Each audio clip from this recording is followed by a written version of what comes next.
Salam, selamat pagi. Jumpa kembali dalam renungan pagi untuk surgawi keluarga IBJ. Pagi hari ini kita akan sama-sama belajar bagaimana anak-anak Tuhan tetap bisa menjadi pekabar Injil. Dan saya memberikan judul untuk pagi hari ini adalah landasan pekabar Injil dari Efesus pasal 3 ayat 14 sampai 21. Namun sebelumnya kita akan berdoa terlebih dahulu.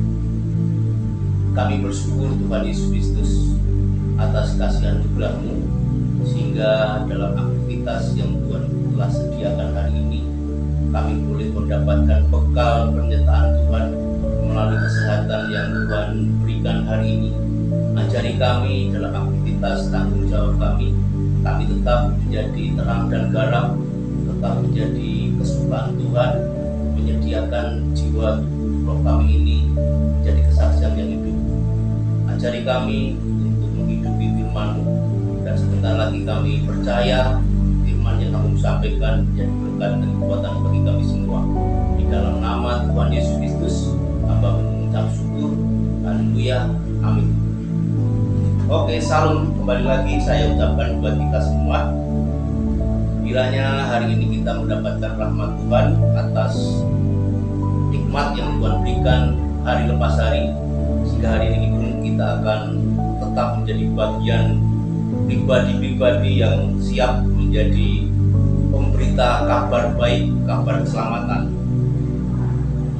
Efesus 3 ayat 14 sampai 21 merupakan doa Paulus, di mana dengan kerinduan hati seorang Paulus pekabar Injil itu, walaupun di penjara, dia tetap memperhatikan jemaat yang ada di Efesus untuk punya semangat atas iman mereka, atas kasih anugerah keselamatan mereka, agar memberanikan diri bercerita kabar baik.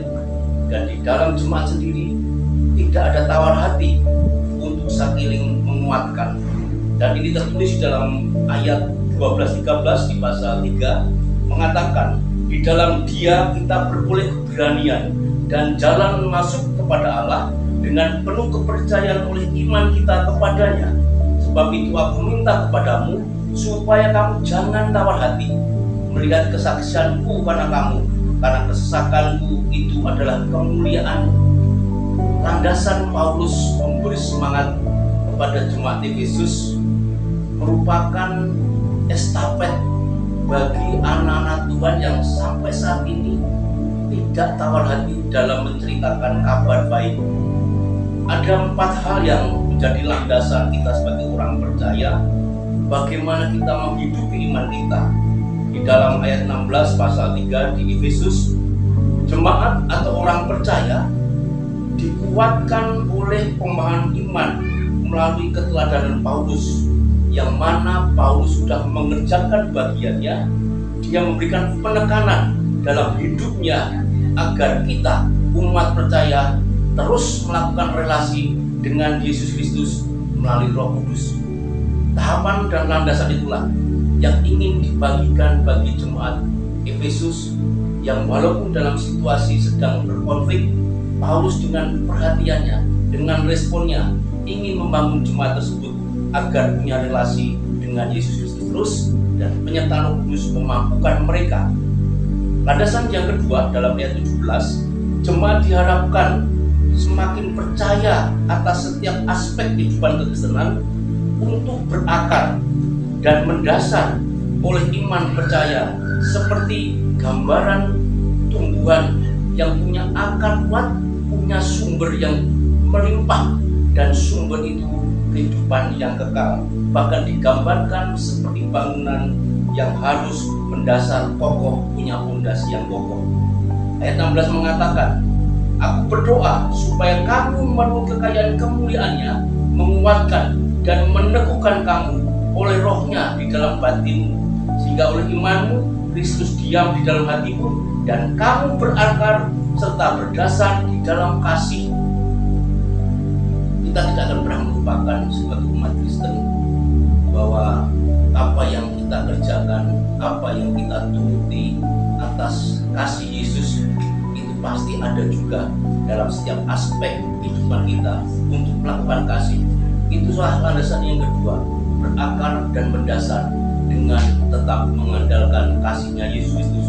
Landasan yang ketiga dalam ayat 18, jemaat orang-orang percaya di masa Efesus dan masa sekarang terus mengenal dengan sungguh-sungguh atas kasih pengorbanan Yesus Kristus dan kuasanya yang kekal, seperti yang dicatat buat jemaat di Filipi melalui suratnya Paulus juga, di mana Filipi 2, 18-20, dengan nama Yesus Kristus segala nama di atas bumi, di atas surga bertekuk lutut dan mengaku Yesus Kristus Tuhan.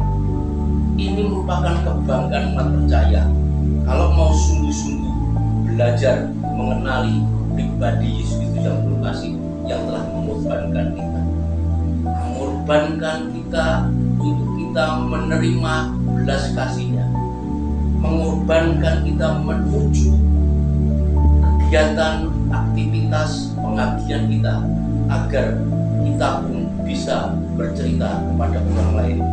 Sebagai landasan yang keempat, yang terakhir, ayat 19 mengatakan, dan dapat mengenal kasih itu sekalipun ia melampaui segala pengetahuan. Aku berdoa supaya kamu dipenuhi di dalam seluruh kepenuhan Allah. Akhirnya doa Paulus, di mana ayat ini berjudul doa Paulus, kita mengikuti semangat atas perubahan yang radikal pribadi Saulus, musuh Yesus, musuh jemaat, menjadi Paulus, pekerja pekabar Injil yang luar biasa.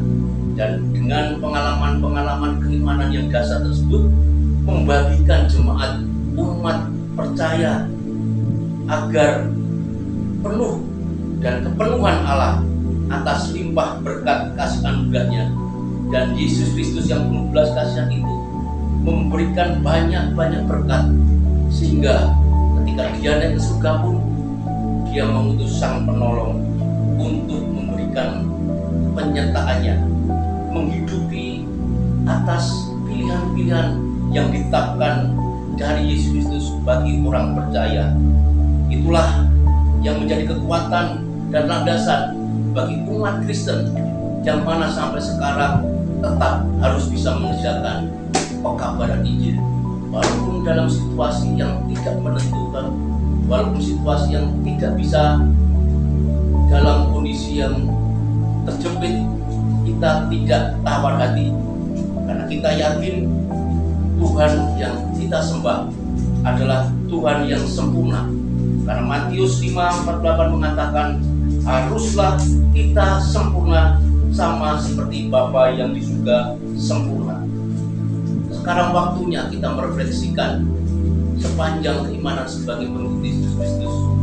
Masihkah kita berkutat dalam doa kita, permohonan kita untuk kita mendikte Tuhan? Karena kita sering memerintah Tuhan, kita lupa ada tugas bagaimana kabar Injil itu harus sampai ke pelosok-pelosok. Bahkan di lingkungan kita yang terkadang banyak orang belum mengenal Yesus Kristus.